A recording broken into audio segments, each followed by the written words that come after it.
journalist Stephen Graham visited the battlefields of the Great War and sensed around him the tragic past and an even more disastrous future.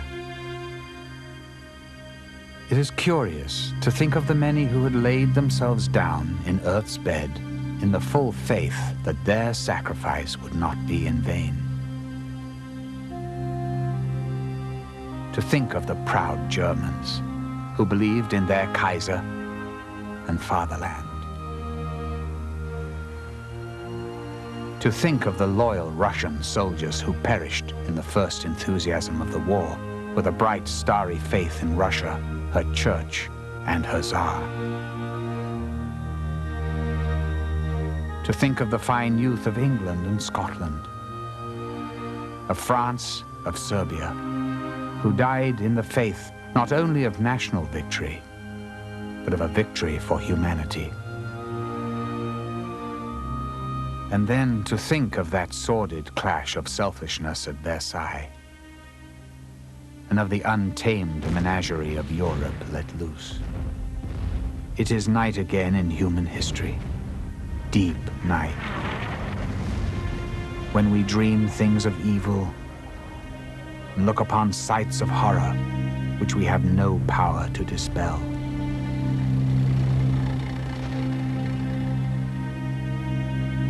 In the gathering gloom,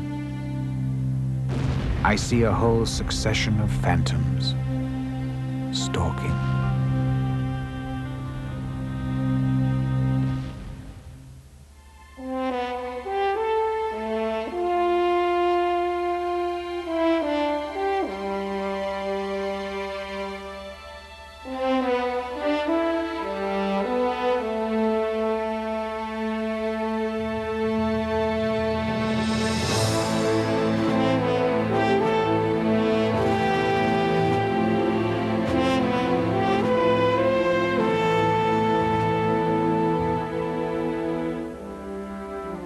This program was made possible by a grant from the National Endowment for the Humanities and by the Arthur Vining Davis Foundations.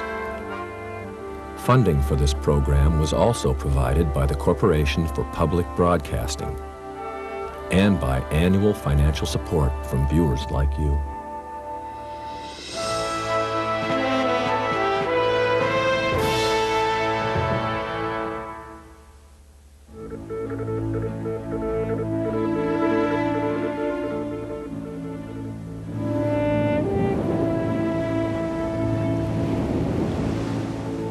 In late 1918, a young British naval officer was off the coast of Africa when word reached him that the war was over.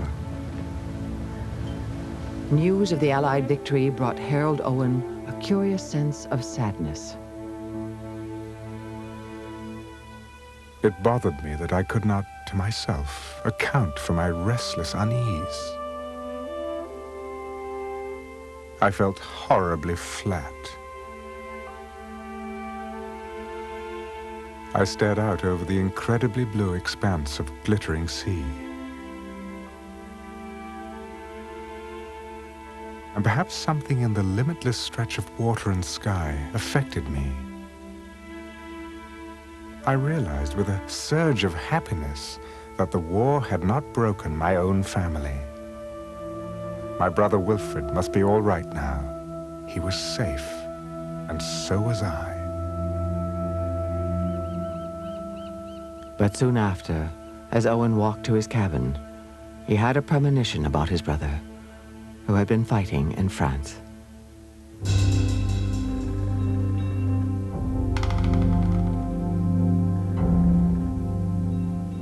I had gone down to my cabin to write some letters.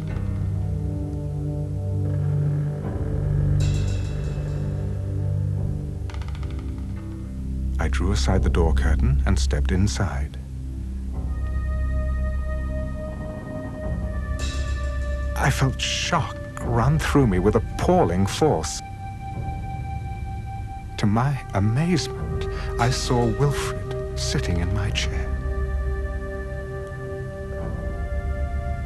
I spoke quietly. "Wilfred, how did you get here?"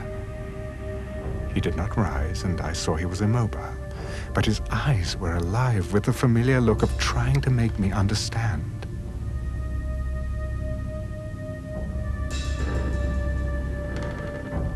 I must have turned my eyes away from him.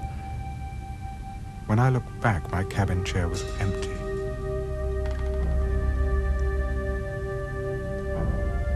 I felt an overpowering sense of absolute loss.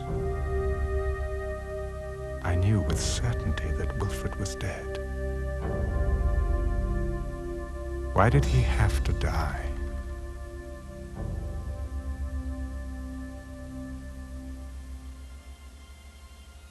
More than a month later, Owen received a letter confirming what he already knew. His brother Wilfrid was dead. He'd been killed in action in the last week of the war. Harold would be haunted by the question, why, from that day on. The search for an answer would cast a shadow over his life and the lives of an entire generation of survivors. For them, the Great War would be a war without end.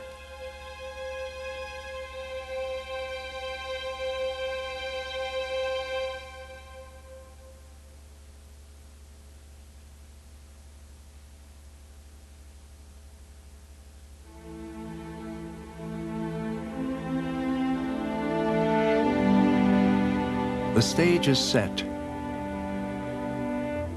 The destiny disclosed. It has come about by no plan of our conceiving, but by the hand of God who led us into this way. We cannot turn back. The light streams upon the path ahead and nowhere else. Woodrow Wilson had an answer to the question of why so many had died. For him, the Great War was the war to end all wars. His vision of global democracy had met with thunderous applause when he arrived at the Paris Peace Conference at the end of the war. But by the time he left Europe in 1919, most of the cheering crowds were gone. His dreams, too, had been whittled down to their barest essential. A League of Nations to ensure world peace. The League, Wilson declared, was the only way to justify the carnage of the war.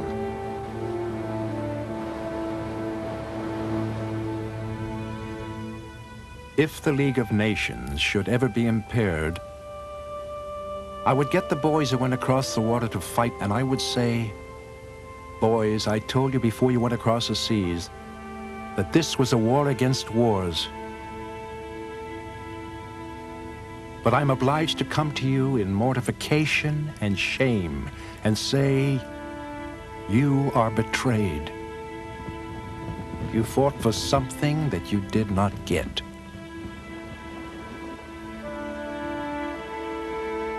Wilson had decided to risk his political life on the League of Nations. But he lacked enough votes in Congress to pass the treaty. Rather than compromise with his political opponents, he told his wife Edith he would bypass Congress and make an appeal directly to the American public. Towards the end of August, he said that as a last resort, he must go to the country to explain to the people what failure to ratify would mean. This proposed trip was stoutly opposed by Dr. Grayson, his physician, who did not think the president could draw further on his strength without risking disaster.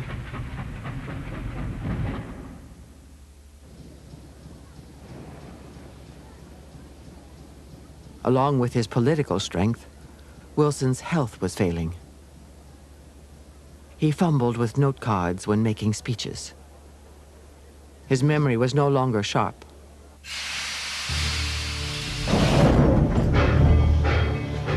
And now he faced a grueling coast-to-coast train tour. But his life mattered little, he told his wife, compared to the treaty. To my dying day, I shall esteem it the crowning privilege of my life to have been permitted to put my name to a document like this.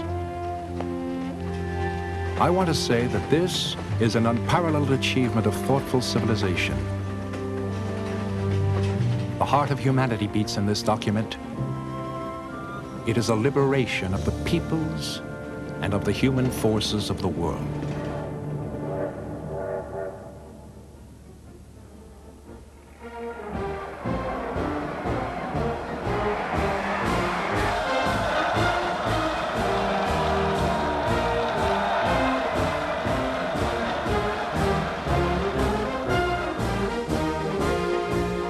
The cities and states came and went.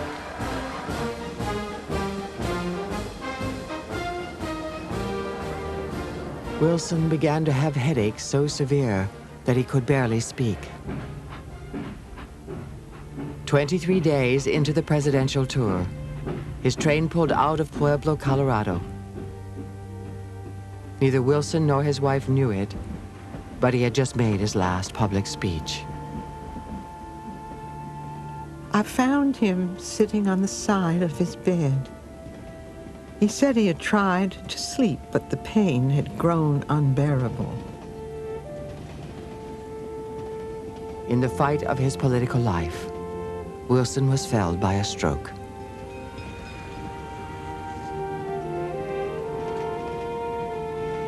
Nothing the doctor could do gave relief.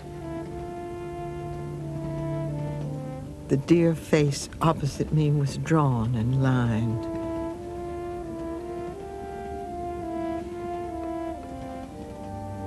As I sat there watching the dawn break slowly, I felt that life would never be the same. We left for Washington. That night was the longest and most heartbreaking of my life.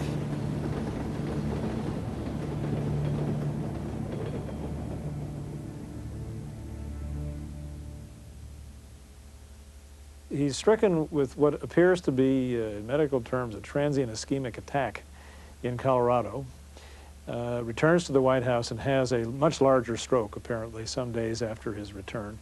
Leaves him partially paralyzed, thick of speech, unable to appear in public for many, many months. And it's in that condition that he has to somehow or other muster his troops for the final battle in the Senate on behalf of the treaty. The White House was reorganized as a hospital. Months passed before Wilson was well enough to carry out his duties.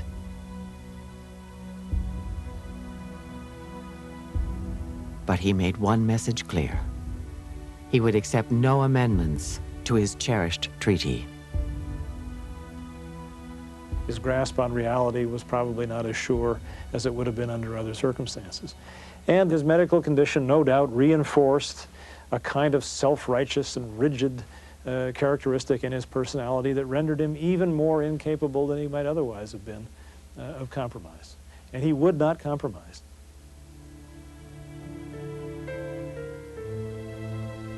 The treaty was voted down.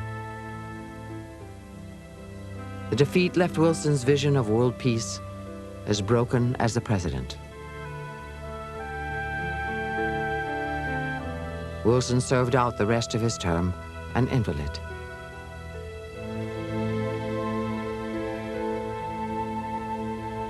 He died in 1924, as much a casualty of the war as any soldier who fell on the battlefield.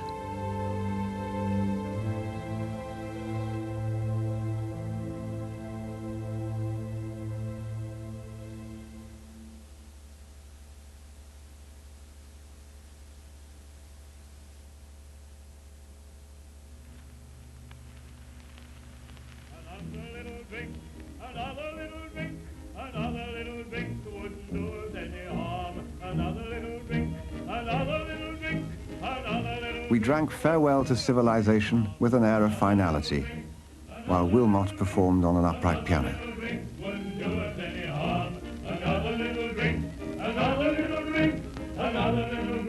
We all became confidential and almost emotional.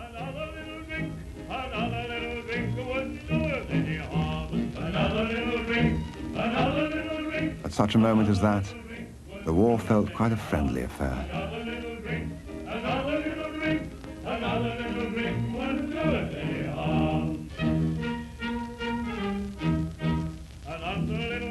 As horrible as the war was, it was an experience that many people found positive, productive, and worthwhile.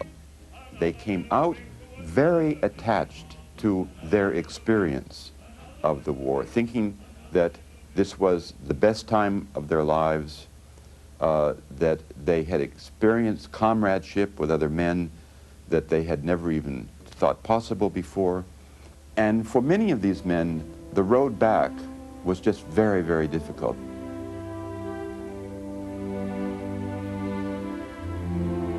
The road back was especially difficult for the British poet Siegfried Sassoon. Throughout his life, he would try to write of other things, but he always found himself returning to the war. The man who endured the war at its worst was everlastingly differentiated from everyone, except his fellow soldiers.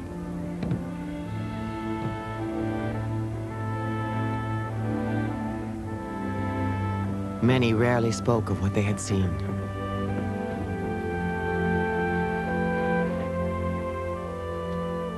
But the maimed had no way of disguising their scars of war.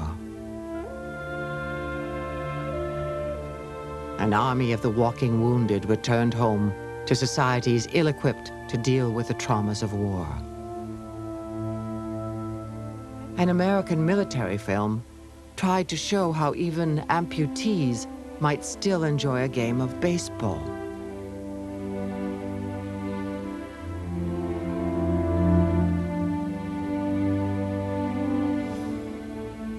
Does it matter, losing your legs?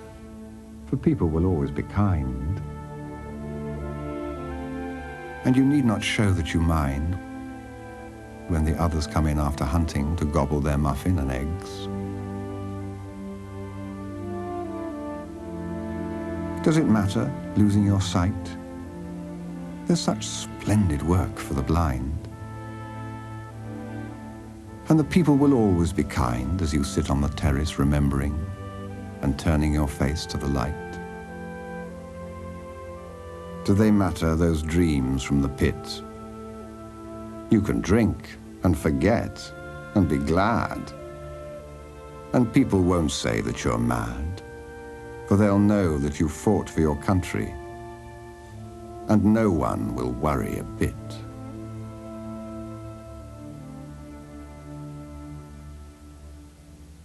Among the most tragic victims of the war were what the French called the men with broken faces.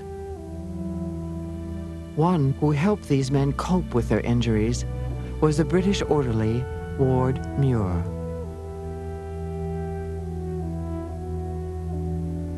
Hideous is the only word for these smashed faces.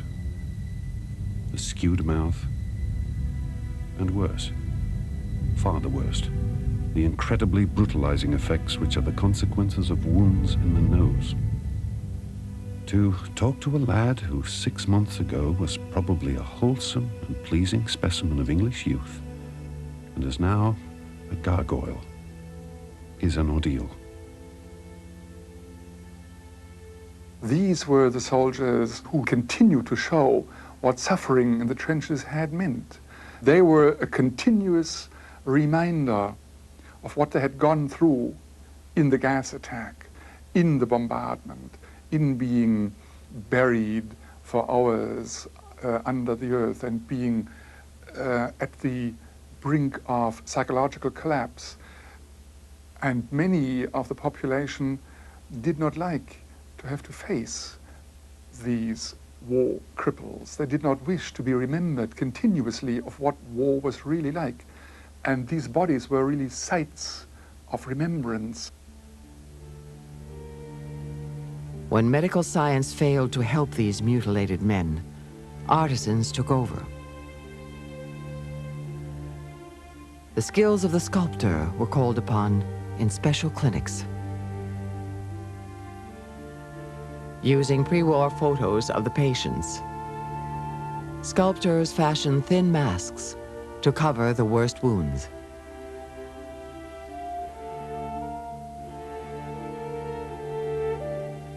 It is difficult to convey a fair impression of the extraordinary sort of precision with which these membrane-like but strong metal masks adhere to the face and cover the grisly gap beneath them.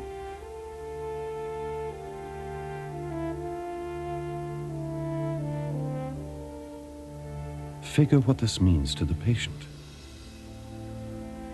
Instead of being a gargoyle ashamed to show himself on the streets, he is almost a normal human being and can go anywhere unafraid. Self-respect returns to him, his depression departs. Concealing war wounds was one way of coping with a war that refused to go away. Bringing attention to them was another. The German artist, Otto Dix, knew what disfigurement did to a man. He had been a soldier during the war and was now suffering from nightmares. I'm obsessed with the devil. That is how I know what's up in the world. He painted, he said, to rid himself of the demons of war. After the war, he's actually painting the effects of the war on human bodies. Really, the psychological effect as well, and the mental devastation on the human being, that he images it in the flesh in this really crude, deliberately grotesque manner, because he really wants to shock people. The effects of war are when you see somebody with half their face scoured away walking down the street and you try and look away. The people were already beginning to forget what unspeakable suffering the war had brought with it. It's not the task of artists to correct and convert. They are much too small for that. But they must give their testimony. Dix painted what he saw around him. Former soldiers reduced to selling matches on the street.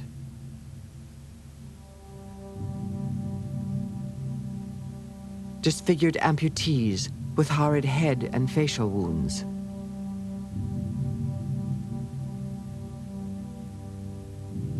And women who chose prostitution over starvation.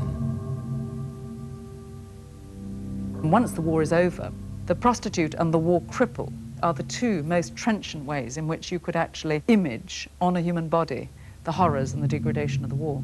So he implies that the brutalizing done to you, whether as a soldier or as a prostitute in that war, was savage and real.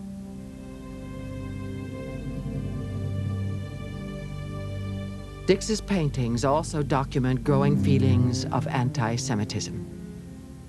In this painting, a German amputee rolls over a pamphlet announcing Juden raus, Jews out. It was another disfigurement plaguing Germany after the war.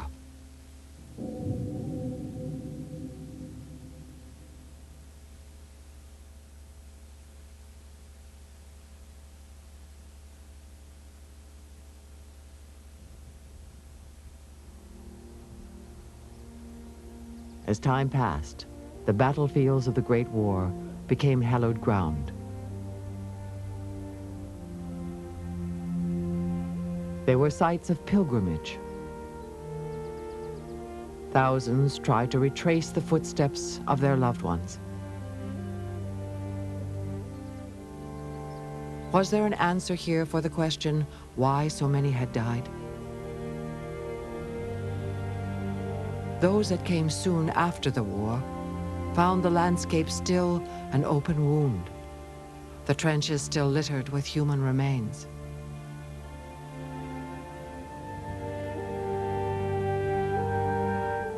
One who wandered across these fields of desolation in 1920 was the British journalist Stephen Graham. The stagnancy has not dried up, but festers still in the black rot below the rushes. Double shell holes, charred ground, great pits. What is it now? The abode of rats, lizards, weasels, unexploded stick bombs, rusty grog bottles. Helmets lie there still in plenty. There are broken rifles. There are graves. Death and the ruins completely outweigh the living. There is a pull from the other world. What, Graham asked, had it all meant? The enormity of the destruction and death. Like a modern Hamlet, he found the answers elusive.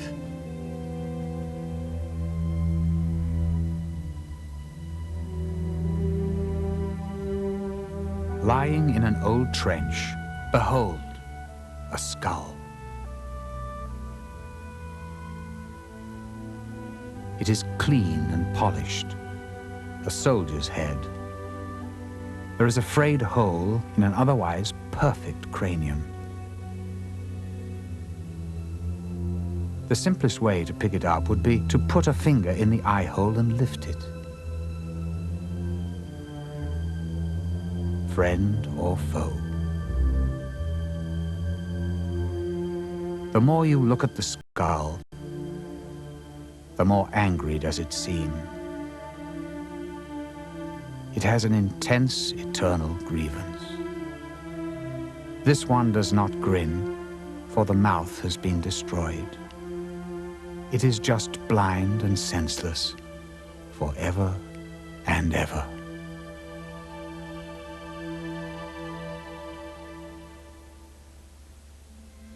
By 1922, the battlefields were cleared and national cemeteries for the dead of the Great War were created.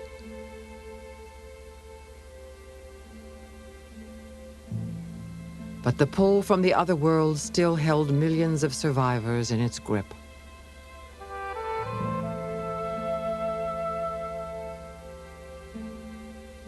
One was Katie Kollwitz, one of the great artists of her time. In the first days of the war, she had watched her 19-year-old son, Peter, march off to fight. He was killed on his second day in battle.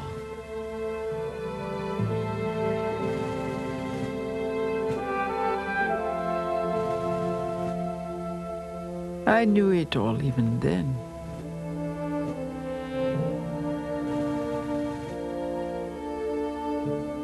I sat on the bed and wept, wept, wept.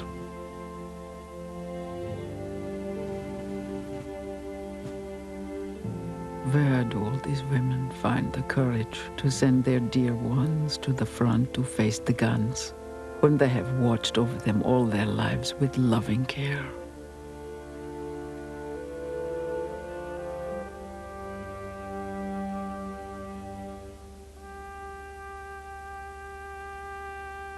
Kollwitz's art had always portrayed the hardships of the anguished.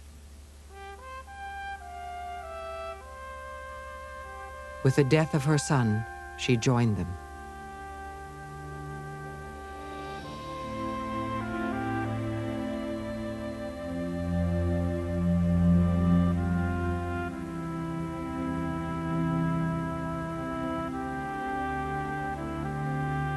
She tried to express her grief by creating a monument to her dead son.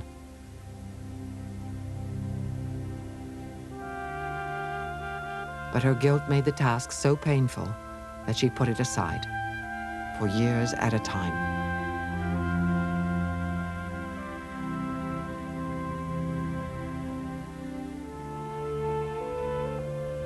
Is it a break of faith with you, Peter, if I can only see madness in this war? But I shall do this work for you and for the others. Dear Peter, I ask you then to be around me, help me, show yourself to me.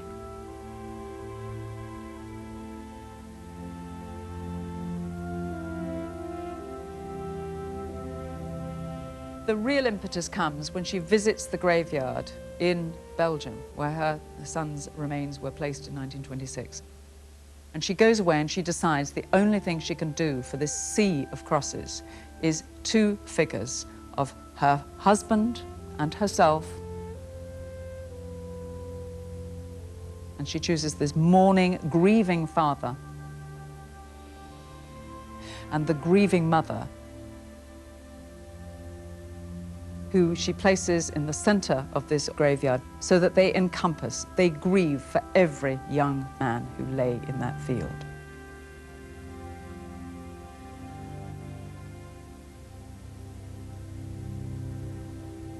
And when she goes to install it in 1932, she describes in a letter home how she goes to look at it, then she goes to her son's grave, and then she walks back to her own image and she weeps. And she strokes the cheeks of the figure she's carved to look like herself with her own tears. And it seems to me that that reconciliation, that redemption, is what that statue's about. My husband stood close behind me. I heard him whisper, yes. How close we were to one another then.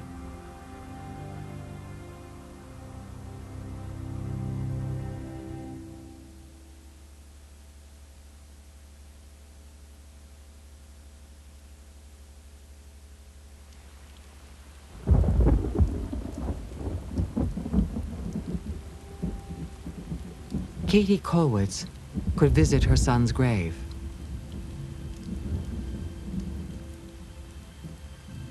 But what of the millions less fortunate? Those who could not afford to make the journey? Or those whose sons had vanished without a trace?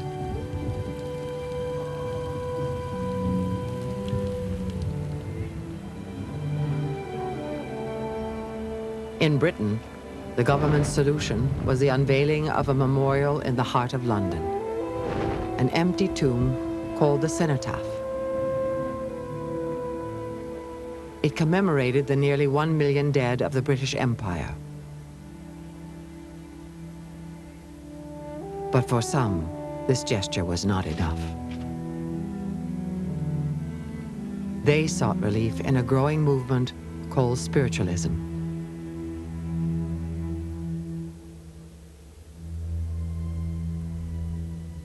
In the presence of an agonized world, hearing every day of the deaths of the flower of our race and the first promise of their unfulfilled youth, seeing around one the wives and mothers who had no clear conception where their loved ones had gone, I seemed suddenly to see that it was really something tremendous, a breaking down of the walls between two worlds, a direct, undeniable message from beyond, a call of hope and of guidance to the human race at the time of its deepest affliction.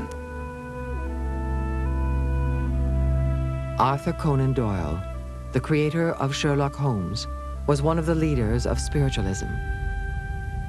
He had lost several loved ones in the war, including his son, Kingsley.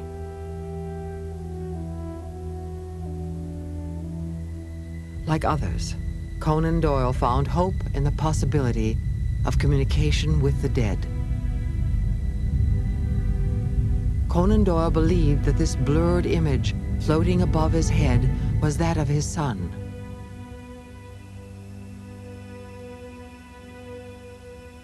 In the wake of the Great War, millions were caught up in this spiritualist resurgence.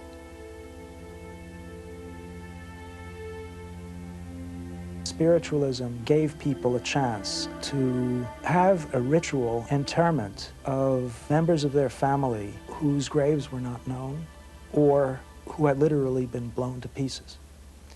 Maybe half of the men who were killed in the First World War had no known graves. The families had no place to go through the rituals of separation. A seance was one of them.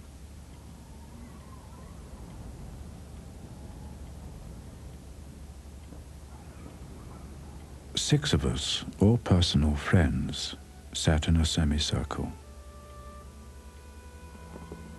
My wife being on my left.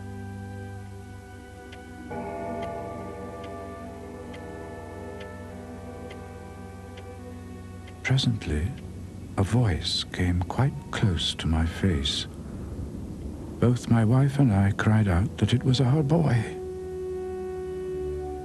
He began to talk. He tried to console me for his death. I asked, "Are you happy?"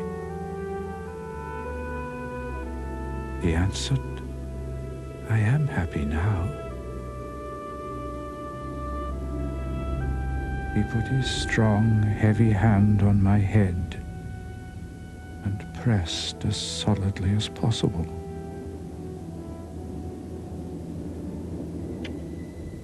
And I can assure you that he left me a good deal happier than he found me. Communicating with the dead was the way Conan Doyle dealt with his pain. He gave up writing Sherlock Holmes stories altogether, but he never escaped the shadow of loss.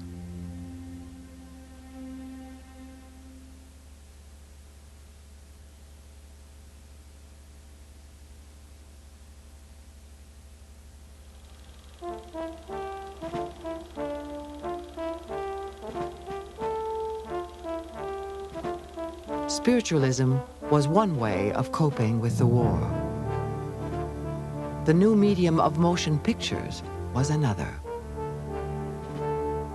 And in its own way, the cinema was also able to raise the dead. Most portrayals of the war were pure spectacle, but powerful statements were also made.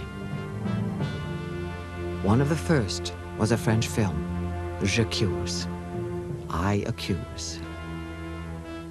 The director was Abel Gance.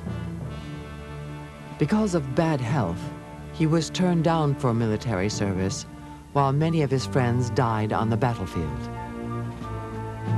He decided to express his anger by making a film even as the war was still being fought.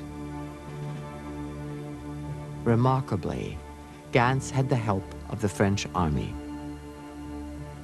What he did to get French army cooperation was to make it appear to be a justification of war, extremely patriotic, in fact chauvinistic, so that he had tremendous war backing. And then one day he was doing the opening titles with thousands of French soldiers forming the title J'accuse, and a French general said, "By the way, what are you accusing?" And he said, "I'm accusing the war. I'm accusing man. I'm accusing universal stupidity." The film's hero, like Gance himself, was horrified by the war. While standing in a cemetery, he witnesses the dead rise from their graves. Not to comfort the living, but to pass judgment on them.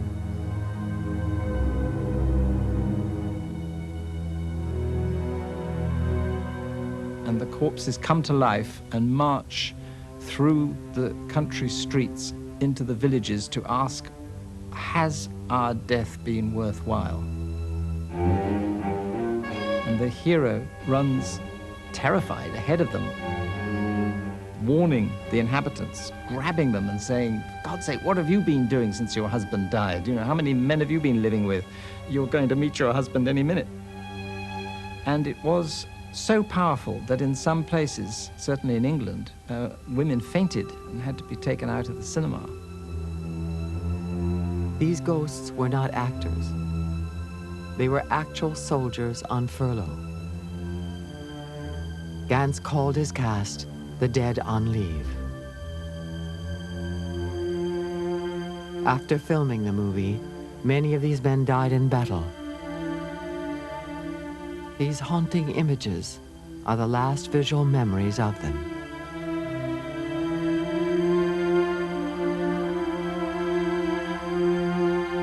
GQ stands to this day as a powerful statement about war. But in Germany, the idea of accusation would be put to an entirely different purpose.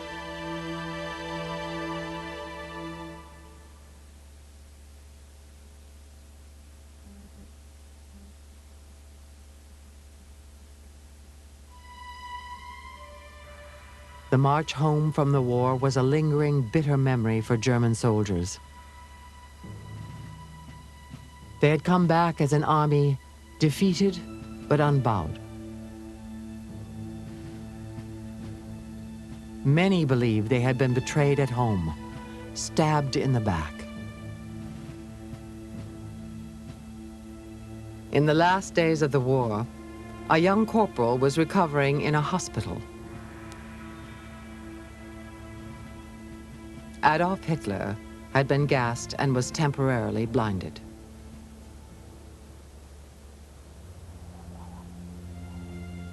It was then that a local pastor broke the news of the armistice. When the old gentleman began to tell us that we were throwing ourselves at the mercy of the victors, I could stand it no longer.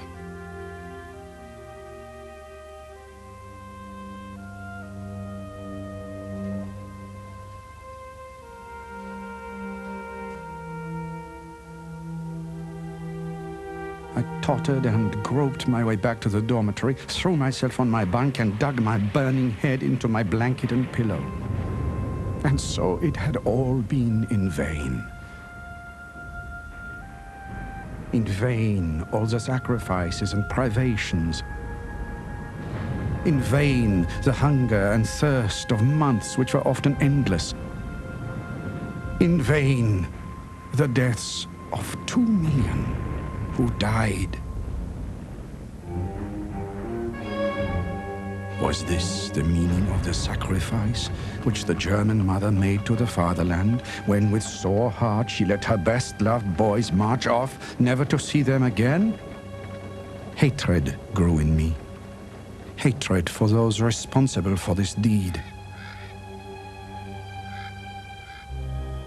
In the days that followed, my own fate became known to me. I decided to go into politics.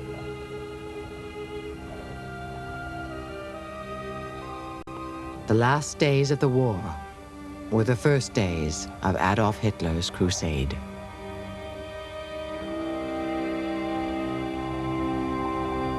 The war is a turning point, and as he sits there in 1918, eyes swathed in bandages, hearing that Germany has lost the war, he is absolutely mesmerized and appalled and dumbstruck that this could have happened. And really his political career thereafter is in some ways, it begins almost immediately, an attempt to find those responsible, the November criminals, for the stab in the back. Would not the graves of all the hundreds of thousands open? The graves of those who with faith in the fatherland had marched forth, never to return? Would they not open and send the silent mud and blood-covered heroes back as spirits of vengeance to the homeland which had cheated them with such mockery? It's absolutely impossible to understand Hitler without the First World War. He was a creature of the war. He embodies so many characteristics of the generation of 1914. He was driven by the same sort of nostalgia for the experience of the trenches, for the comradeship of the trenches. Hitler reveled in the memory of the Great War. His first political allies were fellow veterans. Among them, the former commander of Germany's army, Erich Ludendorff. What these old soldiers shared was the conviction that it was not the army that had lost the war, but Germans at home. Hitler provided the scapegoat. Jewish radicals who had sparked revolution during and after the war.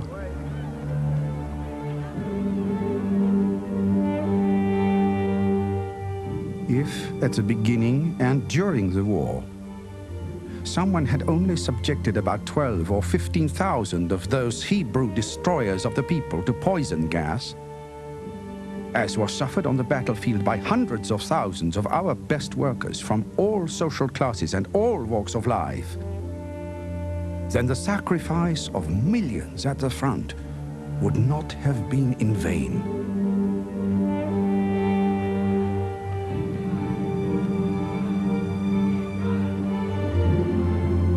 Hitler came to power in 1933.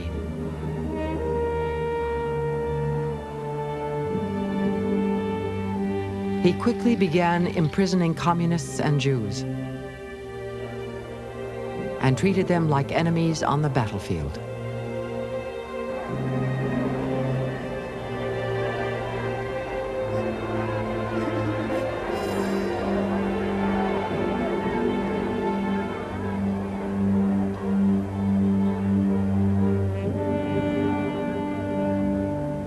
Hitler could not have done what he did without the First World War. It isn't the Second World War that created images of piles of bodies being shoveled into trenches. It's the First World War. So as it were, what was thinkable, what was imaginable about human brutality changed between 1914 and 1918. And without that shifting of perspective, in my view, the worst events of the Second World War would not have been possible. The clear red blood of Germany had to flow, declared one Nazi, until the country was purified.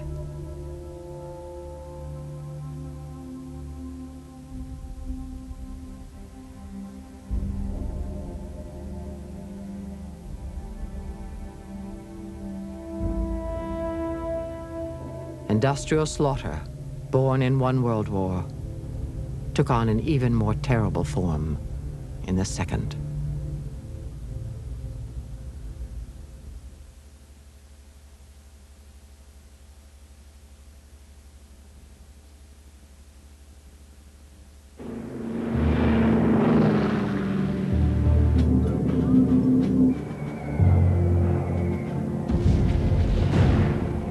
In the midst of the Second World War, as the Allies bombed Berlin, the artist Katie Kollwitz fled the city. It is incomprehensible to me what degrees of endurance people can manifest. In days to come, people will hardly understand this age. If the First World War began blurring the distinction between military and civilian targets, the Second World War erased it. For both sides, the bombing of cities became commonplace. What a difference between now and 1914.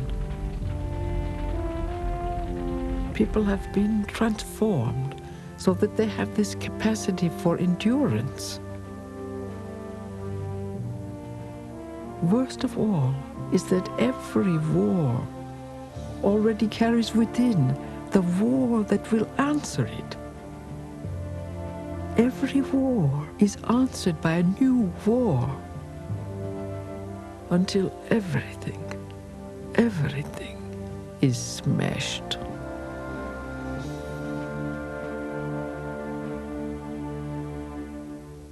Six days before her death in 1945, Katie Kollwitz wrote her last letter. War, she declared, accompanies me to the end. The same could be said for the generation of Great War survivors. Others we have met in this series, like the Australian Cyril Lawrence, put on a uniform again in World War II.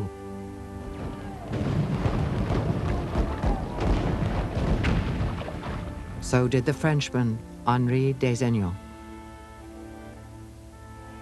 The survivor of Verdun lived to see the liberation of France. Otto Dix was drafted into the German Civil Guard. He was captured by the French and survived the war. Harry Truman, who had fired off one of the last shots of the First World War, also gave the command to drop the atomic bomb on Japan, ending the Second. Vera Brittain became a pacifist. She took the unpopular stand of opposing strategic bombing in the Second World War. The former Kaiser, Wilhelm II, died in the midst of World War II.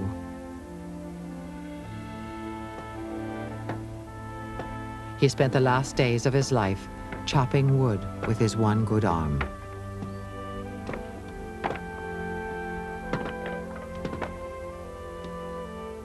Siegfried Sassoon continued to revisit the trenches of the Great War in his poetry and prose. He died in 1967, still a soldier in his mind and his memories. He couldn't forget, but feared the rest of us would.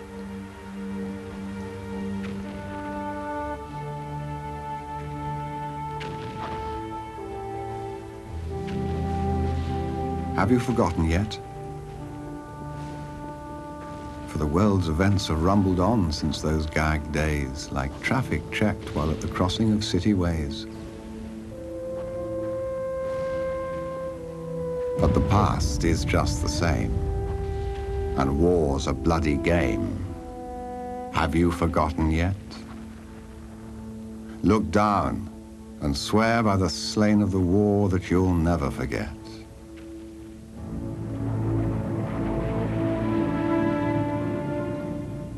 Do you remember the dark months you held the sector at Mametz? The nights you watched and wired and dug and piled sandbags on parapets? Do you remember the rats? And the stench of corpses rotting in front of the frontline trench? And dawn coming, dirty white, and chill with a hopeless rain.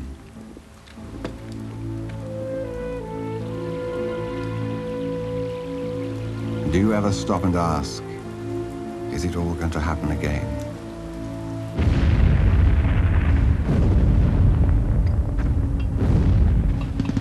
Do you remember that hour of din before the attack?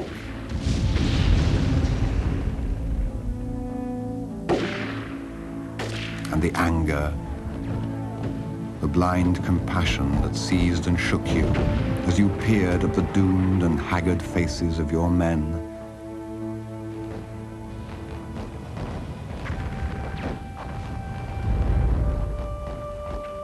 Do you remember the stretcher cases lurching back, with dying eyes and lolling heads? Those ashen grey masks of the lads who once were keen and kind and gay.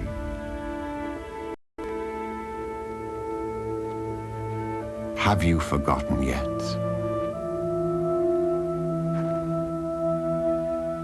Look up and swear by the green of the spring that you'll never forget.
This program was made possible by a grant from the National Endowment